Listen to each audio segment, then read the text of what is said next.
মৰমৰ ছাত্ৰ ছাত্ৰী, আজি আহা আমি এবষ্ট্ৰেক্ট নাউনৰ বিষয়ে পঢ়োঁ। এবষ্ট্ৰেক্ট নাউন হৈছে এনে এটা শব্দ বা এনে এটা ৱৰ্ড যিবোৰে আমাৰ দুখ গুণ কাৰ্য আদি প্ৰকাশ কৰে, যাক আমি চাব বা চুব নোৱাৰোঁ। সেইবোৰ শব্দ হৈছে এবষ্ট্ৰেক্ট নাউন, অৰ্থাৎ নাউন মানে নাম। সেইবোৰ নাম হৈছে এবষ্ট্ৰেক্ট নাউন, যিবোৰ নাউনক আমি তাৰ গুণ, তাৰ অৱস্থা, তাৰ ক্ৰিয়া অৰ্থাৎ কাৰ্য আদি প্ৰকাশ কৰোঁ, মনৰ ভাৱসমূহ প্ৰকাশ কৰোঁ, মনৰ দুখ গুণ আদি প্ৰকাশ কৰোঁ। সেইবোৰ নাউন হৈছে এবষ্ট্ৰেক্ট নাউন। সাধাৰণতে এই নাউনৰ শব্দসমূহ আমি অনুভৱেই কৰিব পাৰোঁ, আমি তাক চাব নোৱাৰোঁ বা চুব নোৱাৰোঁ। অৰ্থাৎ আমাৰ অনুভৱসমূহকে এবষ্ট্ৰেক্ট নাউন বুলি কোৱা হয়। যি নাউনে আমাৰ অনুভৱ, দুখ গুণ আদি প্ৰকাশ কৰে, সেই নাউনেই হৈছে এবষ্ট্ৰেক্ট নাউন। এতিয়া তলত চোৱা এক্টিভিটি 4ত আমি প্ৰথমতে ওপৰত চাই লওঁ। An abstract noun is usually the name of a quality, state, or an action which we normally cannot see or touch. An abstract noun, এটা abstract noun, n মানে এটা, ইয়াত চোৱা ভাৱেল আছে, সেইকাৰণে ভাৱেল থকাৰ বাবে n বহিছে। এটা abstract noun,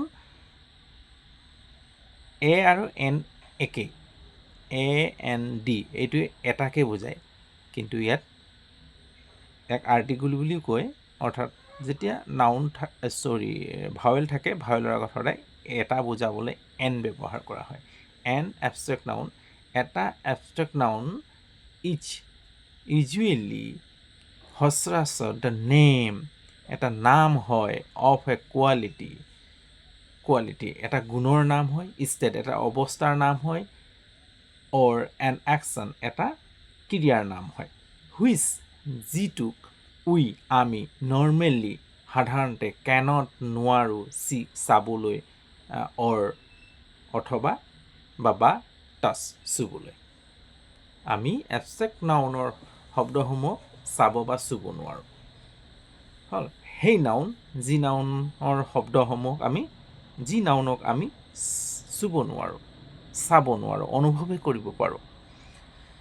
এক্সাম্পল, উদাহৰণস্বৰূপে কাইণ্ডনেছ। কাইণ্ডনেছ মানে দয়া। কাৰোবাক আমি যেতিয়া দয়া কৰোঁ, আমি তাক দেখুৱাই দিব নোৱাৰোঁ কিমান দয়া কৰিছোঁ, অৰ্থাৎ দয়া কৰিছোঁ বুলি ক'ব পাৰোঁ। পভাৰ্টি, দৰিদ্ৰতা, মানুহটো কিমান দুখীয়া তাক আমি দেখুৱাই দিব নোৱাৰোঁ, আমি তাক অনুভৱেই কৰিব পাৰোঁ তাৰ দৰিদ্ৰতাটোক। বাৰ্থ, জন্মটোক আমি অনুভৱেই কৰিব পাৰোঁ, তাক আমি দেখুৱাই দিব নোৱাৰোঁ, জন্মটো এটা অনুভৱ, এটচেট্ৰা ইত্যাদি।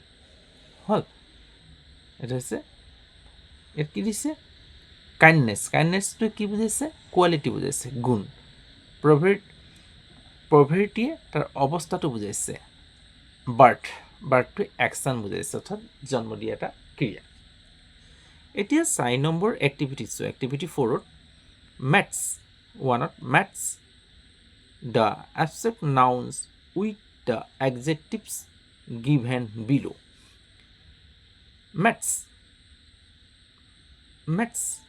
মেথছ মানে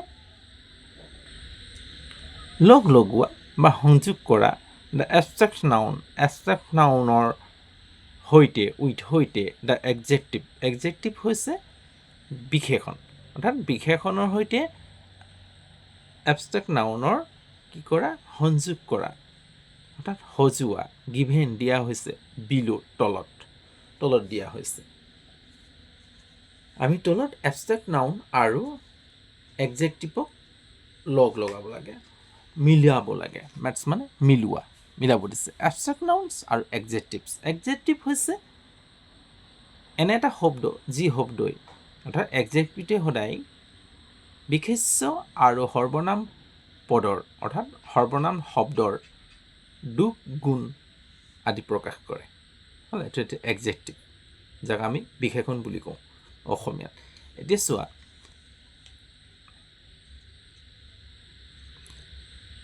courage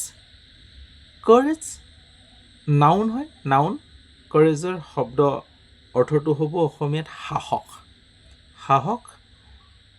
এই courageৰ চোৱা courageous অৰ্থাৎ courageous হৈছে সাহসী মানুহজন কেনেকুৱা courageous হ'ল মানুহজনৰ অন্তৰত কি আছে সাহস আছে সেইটো হৈছে এবষ্ট্ৰেক্ট নাউন তাৰ গুণটো প্ৰকাশ কৰিছে আৰু courageous হৈছে সাহসী মানুহজন কেনেকুৱা সাহসী অৰ্থাৎ তাৰ কি প্ৰকাশ কৰিছে আৰু মানুহজনৰ গুণ আকৌ প্ৰকাশ কৰিছে হ'ল সাহসী courageous হৈছে সাহস আৰু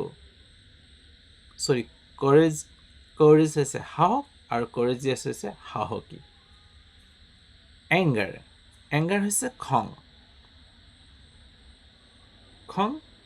angry হৈছে তাৰ গুণ মানুহজন কেনেকুৱা angry বৰ খঙাল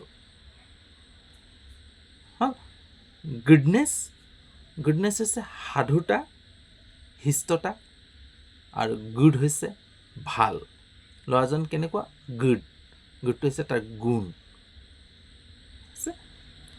strength হৈছে বল হ'ল শক্তি আদি strength আৰু strong হৈছে তাৰ গুণটো শক্তিশালী ল'ৰাজন কেনেকুৱা বৰ শক্তিশালী ভেৰি ষ্ট্ৰং হৈছে শক্তিশালী তাৰ গুণটো প্ৰকাশ কৰিছে কাৰ গুণটো প্ৰকাশ কৰিছে এই এবষ্ট্ৰেক্ট নাউনৰ গুণটো প্ৰকাশ কৰিছে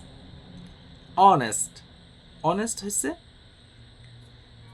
সততা বা সৰলতা হ'ল অনেষ্টি হৈছে সততা বা সৰলতা এইটো অনেষ্টি হৈছে এবষ্ট্ৰেক্ট নাউন আৰু অনেষ্ট হৈছে এই অনেষ্টিৰ কি হয় গুণ অনেষ্ট অৰ্থাৎ সৎ মানুহজন কেনেকুৱা সৎ ছোৱালীজন কেনেকুৱা সৎ তাই কেনেকুৱা সৎ হ'লে অনেষ্টি হ'ল কনফিডেন্স বিশ্বাস মোৰ বৰ কনফিডেন্স হৈছে বিশ্বাস কনফিডেণ্ট হৈছে তাৰ গুণটো বিশ্বাস অৰ্থাৎ আত্মবিশ্বাস কৰি থকাটো কনফিডেণ্ট অৰ্থাৎ বিশ্বাসী হৈছে কনফিডেণ্ট আৰু বিশ্বাস হৈছে কনফিডেন্স আৰু বিশ্বাসী হৈছে কনফিডেণ্ট হৈছে অৰ্থাৎ এবষ্ট্ৰেক্ট নাউনৰ গুণসমূহ এইটো এডজেক্টিভ অৰ্থাৎ আমি এংগাৰ লিখিলে খঙক বুজাব আৰু এংগ্ৰি হ'লে তাৰ গুণটোক বুজাব অৰ্থাৎ মানুহজনৰ গুণটোক বুজাব হ'ল আমি তাৰ গুণটো প্ৰকাশ কৰিব এংগ্ৰিয়ে বিউটিফুলটো অৰ্থাৎ বিউটি মানে ধুনীয়া হ'ল সৌন্দৰ্য আৰু বিউটিফুল মানে কি হ'ব ধুনীয়া হ'ব এবষ্ট্ৰেক্ট নাউন আৰু এডজেক্টিভৰ আমি ইয়াত মিলাব দিছিলে আমি মিলালোঁ কৰেজ মানে গম পালোঁ কৰেজ সাহস হৈছে কৰেজিয়াছ সাহসী এংগাৰ খং এংগ্ৰি খঙাল গুডনেছ সাধুতা বা হিষ্টতা আৰু গুড মানে ভাল কাইণ্ডনেছ দয়া মমতা হ'ল কাইণ্ড কাইণ্ড হৈছে দয়ালু, কাইণ্ড মানে দয়ালু। ষ্ট্ৰিং বল শক্তি, ষ্ট্ৰং, ষ্ট্ৰং হৈছে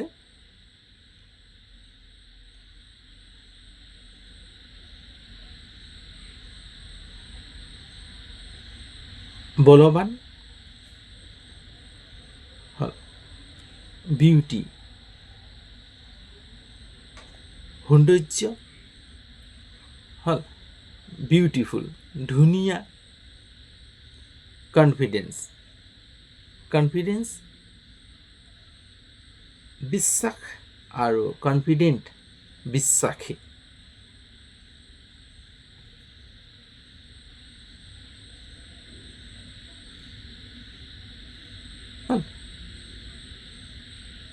বুজি পাইছে? মই তোমালোকক এই ধৰণে বুজাবলৈ চেষ্টা কৰিলোঁ, অলপ গাঁৱলীয়া ষ্টাইলত। আমি এই ধৰণে শিকি যাব লাগিব প্ৰত্যেকটো শব্দৰ অৰ্থ। হ'ব, বুজি পাইছা নিশ্চয়? যদি বুজি পাইছা তেতিয়াহ'লে বুজিছোঁ বুলি কমেণ্ট এটা কৰিবা, আৰু যদি নাই পোৱা তেতিয়াহ'লে কমেণ্টত জনাবা কেনে পাইছা দেই। মই তেতিয়াহে তোমালোকক আকৌ বেলেগ ধৰণে বুজাবলৈ চেষ্টা কৰিম। তোমালোকক এই ধৰণে ভিডিঅ' আকাৰেৰে মই যিখিনি পাৰিছোঁ তোমালোকক দিবলৈ চেষ্টা কৰি আছোঁ। যদি মোৰ এই গাঁৱলীয়া ষ্টাইলত বুজোৱাৰ পদ্ধতিটোক যদি ভাল পাইছা তেতিয়াহ'লে এতিয়ালৈকে যদি ভিডিঅ'টো চাই আছা তেতিয়াহ'লে মই ভাবিছোঁ আঁকোৱালি লৈছা বুলি। যদি চেনেলত নতুন তেতিয়াহ'লে চেনেলটো ছাবস্ক্ৰাইব কৰিব নাপাহৰিবা, লগতে বেল আইকনটো টিপি থ'বা, যাতে সময়মতে মোৰ এনেধৰণৰ ভিডিঅ'সমূহ পাই থকা। মই কোনো ধৰণৰ এডিট নাই কৰা, বিনা এডিটতে তোমালোকক ভিডিঅ'সমূহ দি আছোঁ, যাতে আমি শুদ্ধভাৱে কিতাপত যেনেধৰণে আছে তেনেধৰণেই শিকাবলৈ চেষ্টা কৰি আছোঁ। আমি এই ধৰণে শিকি যাম দেই। আজিলৈ হ'ব, অন্য এটা ভিডিঅ' লৈ আকৌ তোমালোকৰ ওচৰত এইদৰে উপস্থিত হ'ম। তাৰে আশাৰে আজিলৈ ৰাখোঁ, বাই।